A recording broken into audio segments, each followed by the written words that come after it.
Rockland High School sports fans, your Bolt Report here, joined with Nico Taylor and his co-hosts, Jack and Colin Constantino, talking sports on the Bolt Report. Rockland High School sports fans, good to be back with you for another Friday night under the lights. I'm joined with my co-hosts, Jack and Colin Constantino. How you doing tonight, boys? I'm doing really good. Excited to watch some rainy, wet football tonight. Yeah, as he said, it's rainy. I was pretty cold last week. No kidding. It was soaked out there. A really competitive game, a game that kind of had fun. We had a lot of fun these last 2 weeks with weather. Apologies for some problems with the Bolt Report. We're excited to come to you tonight, Friday night, as this game was about to kick off. Hey, we're having fun. Rockland coming into this game, talking to the players and Coach Adams. They've been trying to get prepared. Talk about Rockland, some of the things they've been doing this week, and overall, break them down for us, Jack. Yes, Rockland coming into this week 9-2, and they're ranked 44th in California. Looking at some of the past matchups, our last rainy day matchup against Oak Ridge, where we unfortunately took the loss there. We weren't playing that good, so hopefully we can fix things up there. And some of our past playoff experiences, we have back-to-back section championships for the D2 division. That's pretty good, but unfortunately we lost two of those seniors that were actually really good. One of them being Gavin Correa, who surpassed 1,000 receiving yards. What an accomplishment for him. So hopefully we can do some pretty good stuff tonight. Yeah, winning night to go on to the D2 championships. Next game that would possibly be against most likely Grant, being them the higher seed, and the other game going across the city, across the kind of NorCal tonight for this Division 2 to go to the Division 2 championship. I'm talking about Manteca, the 10-1 team who's been pretty gosh darn good. Now they aren't in the SFL, so they haven't seen the highest ranked matchups. They've lost one game this year, playing against Marin Catholic, a private school, a good school, a school that's ranked pretty highly,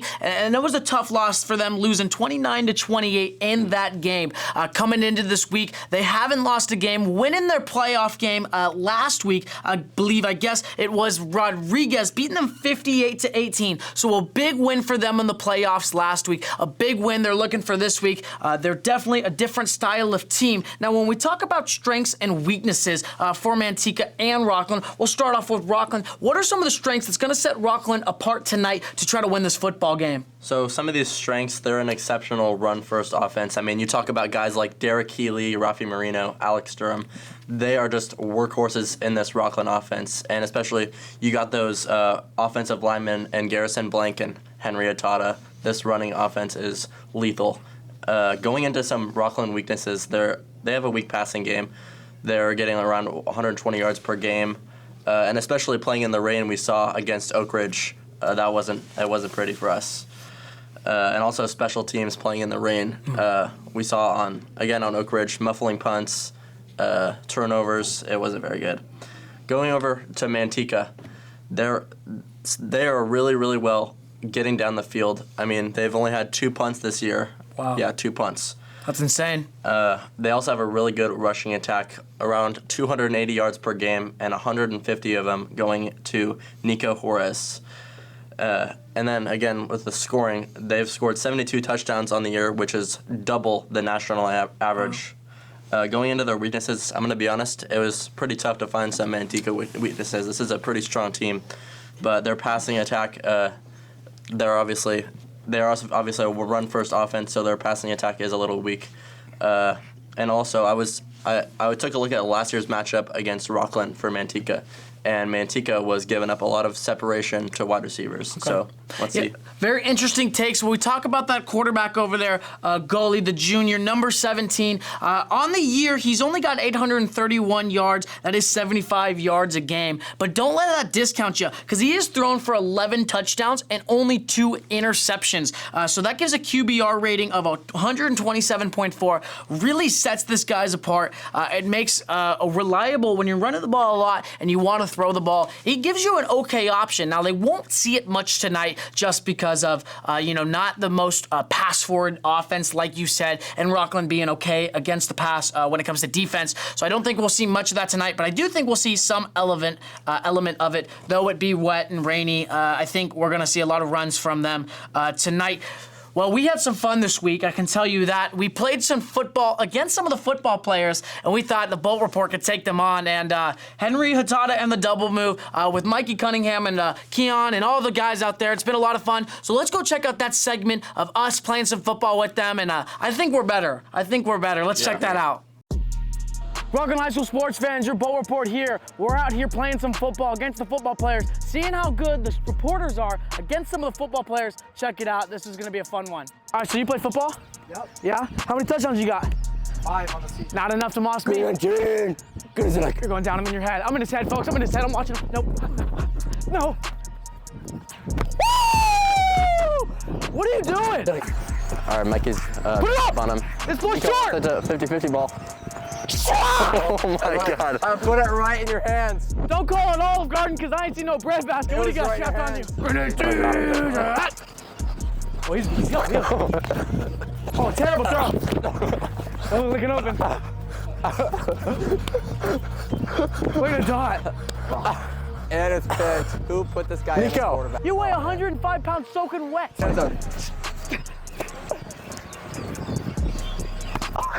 I took that one to the dome. Head top, literally. Oh my God. That was a good defense right there. What D? Look at the man. D.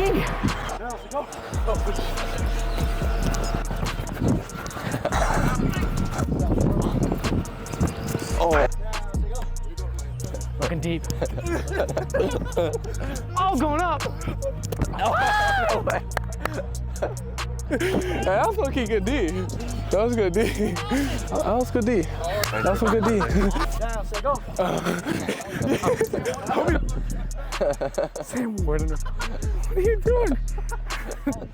Uh-oh. Oh, that's mine. Oh!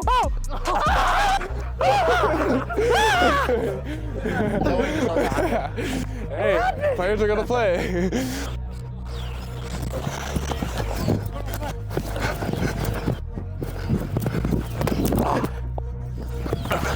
Oh, yeah. Head top. Head top. Damn it. Oh, my goodness. Oh, wide open. Wide open. Go pick it up. Fetch, boy. Oh, here we go. Why you look? You run it. Oh,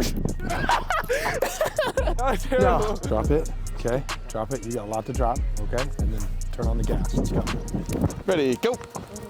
Oh, right there, Henry. Oh, yeah. Oh, yeah, Hen. Oh, yeah, Hen. Oh! The double move by Henry Hatada. Mikey, let's do that. You know the thing where you jump and then hit. And oh, there. Oh, that's it. I'm going deep. I discipline Ken. No. Sunglass double team. This is like a discount double take.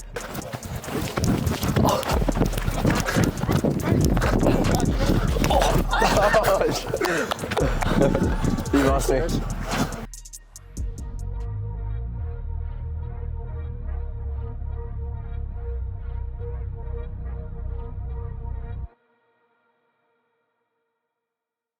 Well, that was a funny segment. I know we had fun making it. Now, we're joined with one of the star water polo players, Hayden Perkis.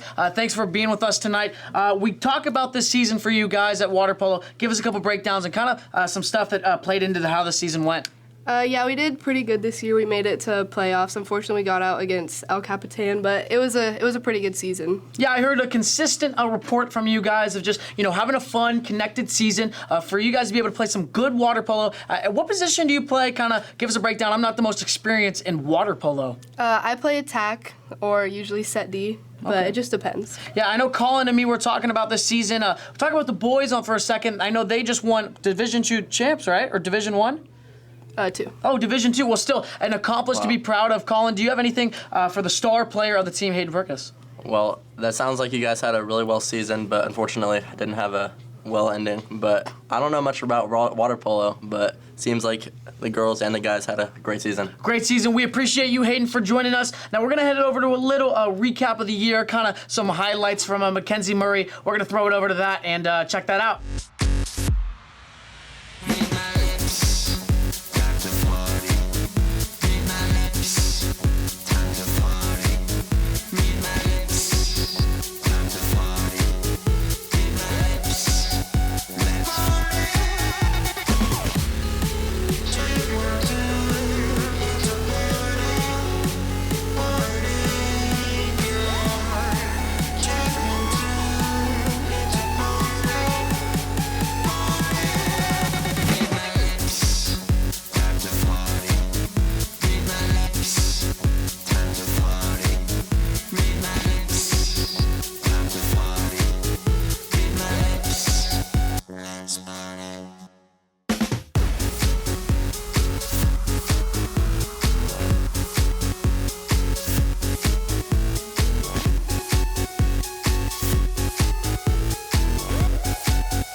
What an awesome look back there. I know we're having fun tonight as game time is inching close and we're excited to watch some football now. We're looking across the field, a new team, an original team. We're excited to watch some players on the field tonight. We're going to come over to you, Jack. Who do you got for me when it comes to Manteca? Looking at Manteca, you can only be looking at one guy, and that's Nico Juarez. This guy has 21 touchdowns on the season. That's like 2 touchdowns a game. That's absolutely insane. And you know what else? This guy is getting into space, and he's really taken off. He has a big play almost every single game. He is averaging 150 yards per game. Kind of crazy. We got to watch out for this guy tonight. I mean, this guy is dangerous. Like you said, he gets across the field big time. When you talk about his touchdowns, he's finding the end zone a lot. He's got over 21 touchdowns this year. That is absolutely insane. My guy that I'm talking about is Owen Gully, the quarterback for their team. Like I said, he's not playing the biggest role in this offense. He's not the guy that they're going to go consistently to like their running back, Nico Juarez, which he just talked about. But this guy's got a good QBR. He's consistent in the pocket. You know, he's able to make plays happen. He gets outside. He runs it a little bit. When you talk about how many yards per game he has, it's pretty gosh dang low. But let me tell you, this guy's a guy that I want to look at, someone I'm looking at for tonight. I think he's going to play an interesting weapon against Rockland. Now, talking about Rockland players, who do you got for me tonight, Colin? Tonight, I'm gonna look at Reef Sloan. You know, he's had some decent games. Going back at Oak Ridge, he wasn't the best. He had 40% completion rating, and around 150 yards, and a pick six or a pick. Last week he had a solid game though, with 75% completion rating. And 125 yards. And it's another cold night for Reeve and another wet night. So let's see how he plays tonight. Yeah, that's really interesting. On Reeve Sloan last week, you said, or 2 weeks ago against Oak Ridge, not the best game. Last week, though, having a killer game. I think the rain has a big. He didn't play great in the rain, and it's hard to play good in the rain. Hard for the wide receivers to catch the ball. Hard for Reeve to see downfield. Hard for everybody on the field. I mean, it's a sport that's hard to play in weather. Really, any sport is. And so tonight, with it being wet and rainy, it's really going to change the team. It's going to force the team to score early, get on the board or early. And don't force these big plays from Reeve Sloan and force it downfield. Let's get run plays from Rafi Marino and Derek Keeley to begin to open up this offense tonight. Now, we're talking players, my 2 guys. I just want to talk about real quick Bubba and Baker. Alex Durham and Chase Baker, 2 guys we know at our school. And some of the reasons I want to talk about them is because with Baker being a defensive lineman, Chase Baker, he's going to cause a lot of disruption up front, and I think that's important tonight. Now, there's guys like Travis Ledbetter who are going to get more sacks, play a lot more,